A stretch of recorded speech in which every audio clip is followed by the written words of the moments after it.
Elon Musk dropped two massive bombshells that you need to know as a Tesla stock investor that I believe will affect Tesla stock. And really long term, this is crazy. So I want to make sure that you guys are fully informed on just how important this is. On top of that, we're going to go over everything you need to know for this week. What could move the markets in this video? Over this weekend, Elon Musk said, quote, Tesla has over 4 million cars on the road capable of training the AI. In a few years, we will have roughly 10 million. You might be wondering, why is this so important and how could this move Tesla stock? Elon Musk actually just confirmed his prior guidance yet again. Because going from 4 million vehicles to 10 million vehicles out on the roads within a few years, I would imagine a few years is 2 to 3 years. It's not 4 years, it's not 5 years, it's not 1 year. It's a few years. So 3 years to get to 10 million vehicles. That is a compound annual growth rate of 48.75%. Roughly what he said during the last multiple earnings calls of we should expect 50% compound annual growth rates as far as deliveries. So he just reaffirmed that guidance yet again. Now, how could this move Tesla stock and why could this be so big coming on Monday or this week? Well, let me tell you, Wall Street is expecting 27% delivery growth for 2024. Elon's estimates are far higher than that, and this really flies in the face of a potential global recession. Elon Musk today, not 3 months ago, but today, expects Tesla could still roughly meet its 50% yearly compound annual growth rates for deliveries. This is a massive bombshell, and it's a good one. The second massive bombshell that could be huge for Tesla stock is this. Tesla's $300 million GPU cluster goes live in 48 hours. It's made up of 10,000 NVIDIA H100s. Each one costs about $30,000. This will have cake capacity beyond 200 PB. Let's put this into a little bit of context. 1 petabyte is equal to 1,000 terabytes. Some estimates hold that a petabyte is the equivalent of 20 million tall filing cabinets or 500 billion pages of standard printed text. So this NVIDIA cluster is going to have a comparable computing power, or at least storage power, of 200,000 terabytes. Your average laptop that you might use for work has 1 terabyte, maybe 500 gigabytes. That is huge. This would be comparable to 100,000 trillion pages of standard paper. The computing power is hard to even put into actual numbers, let alone a real life example. But what is all of this computing power actually for? Well, as you might have guessed, it's to process and train FSD. And this training capacity could really speed up the evolution of full self-driving, thus make us closer to having that autonomous vehicle, to make the robotaxi network actually come to life. 2027, 2026, 2025, maybe even by the end of 2024. Looks like it could be a real possibility at this point. Cruise, Waymo, Mobileye, your other autonomous vehicle providers or hopeful providers in the future are not going to be able to compete. Well, this is why Gary Black and many others are starting to expect a licensing deal of full self-driving by as soon as next year. This is a massive win for Tesla stock, and let's be honest, something I think the markets have really not even thought about yet. This NVIDIA cluster of GPUs, this $300 million cluster, bigger than most companies, a lot of companies, I shouldn't say most companies, but a lot of companies' entire market caps. Well, that's going to speed things up a lot, and Wall Street simply not expecting it. We also got to learn a lot more about FSD Beta V12 and FSD in general because of Elon Musk live stream and the passenger that was in the car, Ashok Elashwamy. He is the director of autopilot software. FSD works more on neural nets than it works on an actual algorithm. Now, what is a neural net? So this would be a picture of a neural net. You get the raw data, you have the first input layer, the hidden layer, the output layer, and then the raw prediction. The best way you can think about this would be if someone didn't like you, and you thought there was going to be a fight, but then you didn't know because their body language was saying something different than what they were saying, and you had to make a judgment on whether you were about to get beat up or not. That would be a neural net process to take in data, body language, their eyes, their, other different aspects, their tone of voice, to make a raw prediction whether you were about to get beat up or not. I think this is a great example, and I think it's just a funny example. Let's be honest. Hopefully none of you guys get beat up. But that is a very good depiction of what a neural net network actually is. It's taking in data and making a raw prediction. You could use this in context of what we're already seeing, like Elon Musk's live stream. At one point towards the end, once Elon arrived to his final destination, the car actually parked about 100 feet away from his final destination because the car already knows there's high traffic in this area. We might not get parking at our actual destination, but we're close enough that we'll find parking now, and if there's parking later, then we'll park closer. But at least we get a parking spot now. So this is a very big deal. As the director of autopilot software said on Twitter, quote, "This end-to-end neural network approach will result in the safest, the most competent, and most comfortable, the most efficient, and overall, the best self-driving system ever produced. It's going to be very hard to beat it with anything else, because instead of using an algorithm, it's going to be comparable to like the best driver you have ever rode with that just does not do anything wrong. That is flawless. That's what it's going to be compared to. That misses the squirrel in the road. That misses the kid that runs out into the middle of the road. Or the dog. Or so many other examples of, what good drivers do. That's huge.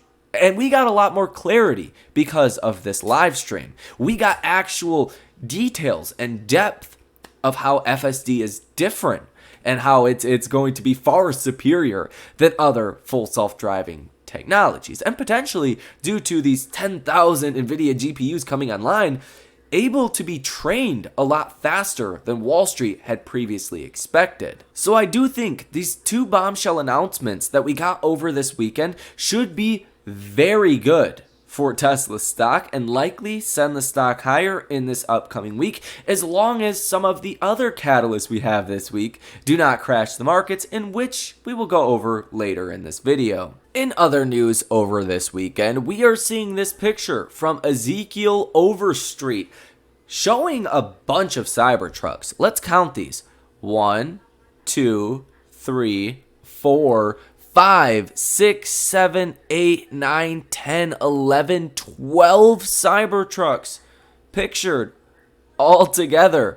This is the most Cybertrucks we have seen at one point ever, at least so far. And Tesla is taking trolling to a whole new level with this green-wrapped Cybertruck supposed to resemble an ugly Tundra, and it sure gets the job done.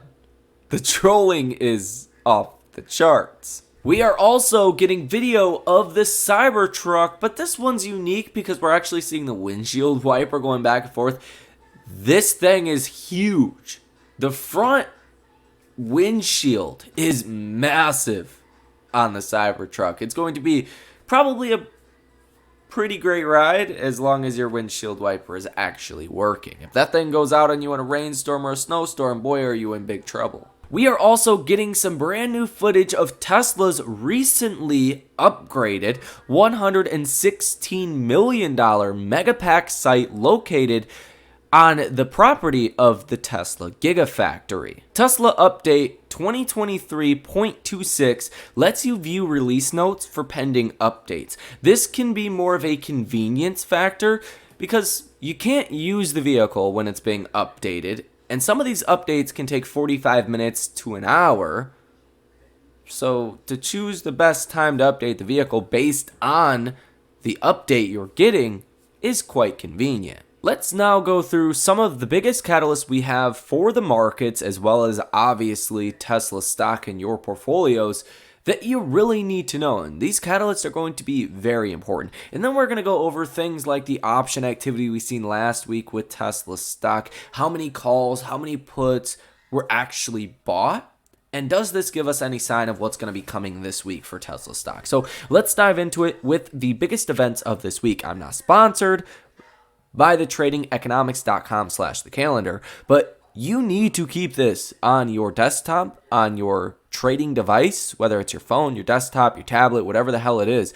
You need to be able to see this. You will get data in real time that moves the markets the second it is released for absolutely free.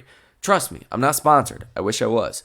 This is just personally what I use, and it is very, very helpful. So Monday, we're not going to have much.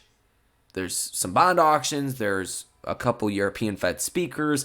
The Japanese unemployment rate comes out at 7:30 p.m. Eastern Standard Time. I live in Michigan, so anytime I don't specify on a time zone, I'm EST. So it's Eastern Standard Time. If I don't specify, I try to most of the time, but if I don't, if you're on the West Coast, just subtract 3 to that for 3 hours. Now, Tuesday, you're going to get JOLTS job openings. That's expected at 9.57 million. This comes out at 10 a.m. Eastern Standard Time. Last month, we had 9.58 million job openings. So you're expecting a decline of about 10,000 job openings, which is not much. And this is important because of this. Fed Jerome Powell has made it very clear that we can have slack in the labor market by 2 things.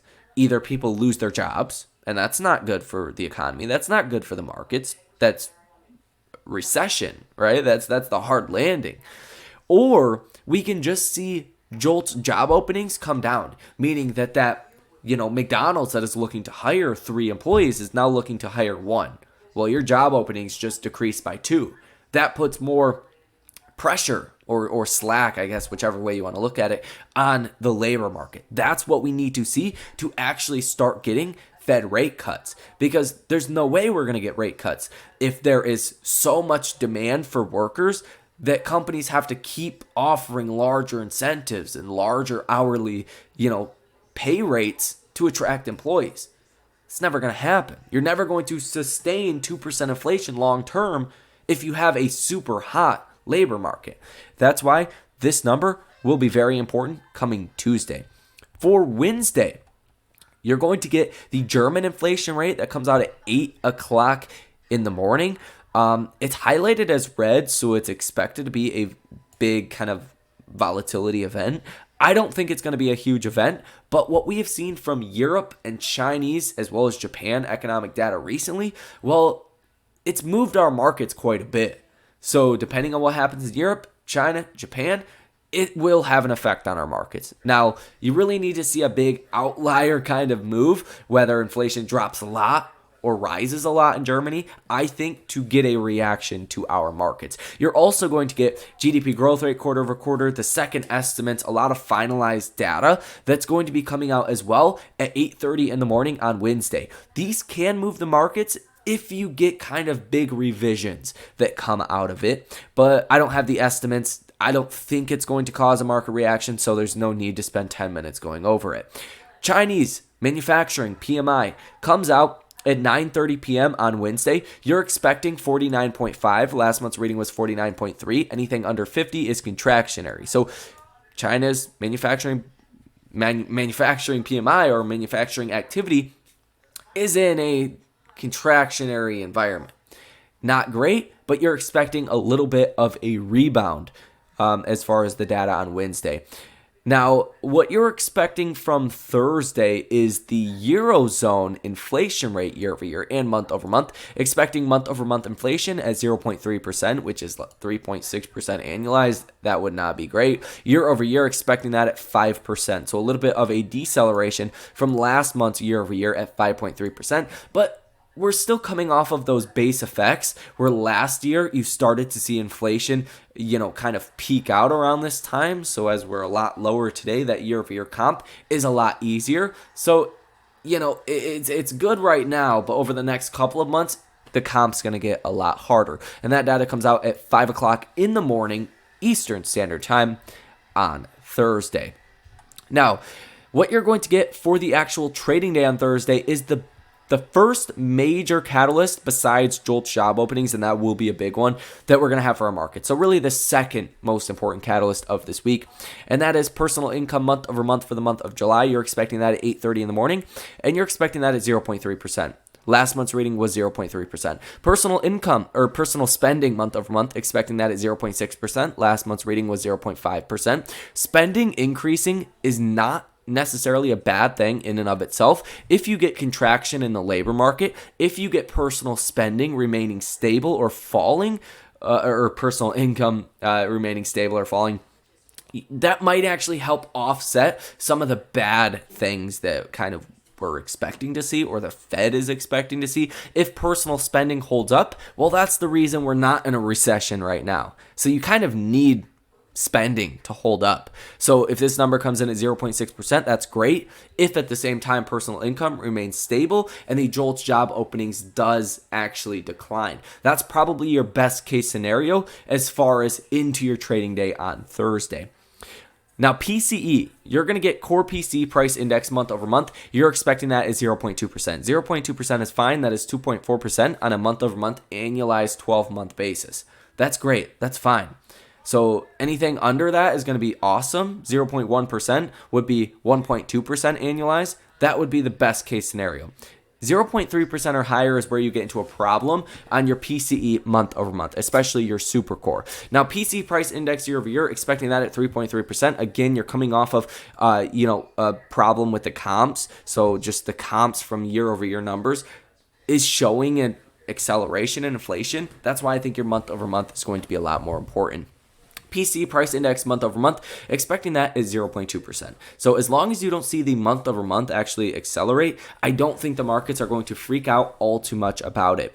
And then at 9 o'clock in the morning, Eastern Standard Time, you're going to get Fed Collins that speaks, and she's the first Fed member since Fed Jerome Powell on Friday, as well as Fed Harkin on Friday, that actually helped cause the big rally that we've seen with Tesla stock on Friday and the broader markets. Now on Friday, you're going to get your biggest catalyst of this week at 8:30 in the morning. You're going to get the non-farm payroll report. You're expecting that at 170,000 job ads. Last month was 187,000 job ads. You don't want to see this number come in super low. You also don't want to see it come in super high. So right around expectations, plus or minus 10 or 20,000 will be okay. Anything under 150,000 job ads, probably going to be seen as negative. Anything above 190 or 200,000 job ads is probably going to be seen as negative. The unemployment rate at 3.5%, that's okay. That's great. The lower the better, as well, as long as inflation is falling. You don't want to see inflation falling and the unemployment rate rising. That's your hard landing kind of scenario. Or at the very least, see inflation stagnate at like 3%, 3.5%, while your unemployment rate does increase. That is really your hard landing scenario. Over the past week, you have seen a rebound in some of your bullish option activity from hedge funds and institutions. Over the last week, you have seen 6,212 orders totaling $5.93 billion with a positive order value of 48%. So a little bit under 50%. So a little bit more skewed towards kind of a downside move to come over the next couple of weeks. But really, it's right around neutral. Neutral is obviously 50%, so you're right at about neutral. On Friday, you did see $777.41 million worth of option activity, with a positive order value of 36%. So it looks like some hedge funds and institutions, even though Tesla stock went up quite a bit on Friday, of almost 4%, you did see a lot of downside protection getting bought on Tesla stock. And we highlighted this during the actual video on Friday. You've seen a couple trades worth 50 million, 10 million, I believe it was 6 million. You don't normally see trades that large. And when you get those, it skews these numbers. Like, look at these trades. I actually found them right here. A January 19, 2024, 416 put for $33 million. A January 19, 2024, 450 put for $39.5 million. A $3 million trade here, another $3 million trade here. All of these are puts, and they all came in at the same time. So it looks like a big fund hedged out their Tesla position for the downside in a big way on Friday. So I don't think that is set in stone. Tesla stock needs to fall this week. I think it really comes down to, what does the data look like? And we're going to break it down, my expectations for the economic data, how that could specifically affect Tesla stock in this next upcoming week. But my analysis right now is that some of these bombshell announcements we got over this weekend could have a pretty positive effect on Tesla stock, at least in the beginning of this week. And then once we get closer to the end of this week, where we get more economic data on Wednesday, Thursday, and Friday, could be a little bit skewed towards a downside reaction. Stay tuned to the channel. We will break this down further and more in depth in the next video. That is going to do it for this video. Hit that like button, subscribe to the channel, and source your comments, questions, or concerns down below in the comment section. If you guys want to stay up to date with what's happening in the markets as well as Tesla stock every single day, if you want to make more money, if you want to grow your net worth, if you want to reach financial freedom as quickly as possible, drink Bahama Mamas and pina coladas on the beach in the Bahamas, this is your channel to be a part of and to be active on. Comment your comments down below in the comment section. I try to respond to every single comment as well, if you guys have not noticed also. So that's it. My name is Michael Tyler. Thank you for watching. Enjoy the rest of your day, and I will see you in the next one.